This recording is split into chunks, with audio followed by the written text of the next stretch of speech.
My grandfather, he was from Victoria originally, and he played football for Collingwood, and he was in 3 premierships, so we're told.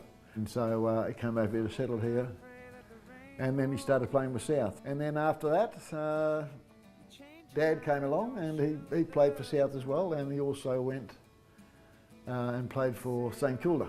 I didn't like school very much, but I only went to school for the sport. They're always very small, light.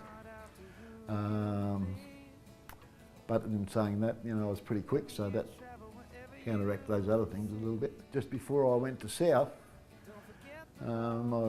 we'd finished the Temperance League. The competition had finished, and I had a visit from one of the officials for the ex-scholars. As it turned out, the coach was Steve Marsh. We were in the grand final. We played South Fremantle ex-scholars, and again, I got my first money for football. I went out in £5 for the best player in the grand final. Steve Marsh told Clive Lewington that this kid is good. Whether he was or not, I don't know. But and then I was contacted by Clive, and I said, "Oh no, I don't think I'm good enough."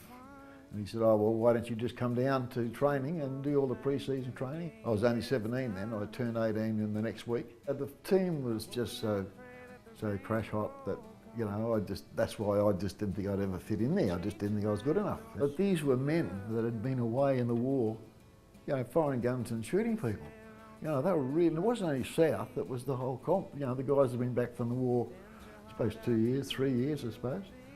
And they were, they were all pretty tough. And before I played my first game, Harry Carpenter said to me, "Look, you just go out and play. We'll look after you. You just go and do what you want to do." And I used to hear behind me, crash, bang, whatever. And it wasn't only Harry, it was a whole lot of them. They used to just protect me. The first year with South, we went premiers, and I don't think we lost too many games. I hope your best is yet to come. Let's close the book, what's done is done, 'cause yesterday's gone.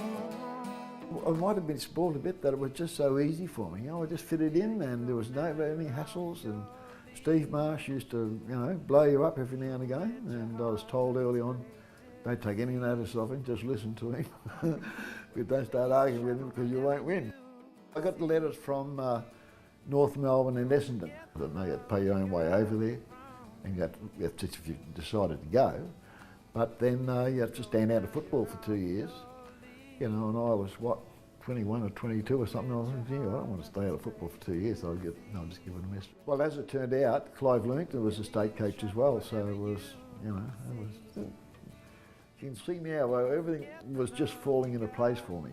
It just doesn't usually happen that way. But that sort of state stuff went for about 5 years, I suppose, 6 years. 16 games in total, yeah. So no, I was really pleased with my contribution, if I might say, to West Australian football.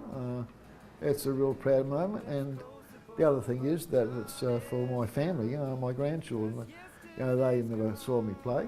Jordan didn't see much of me really, But no, it was a great honour, to be associated with those people that have been lucky enough to be in the Hall of Fame.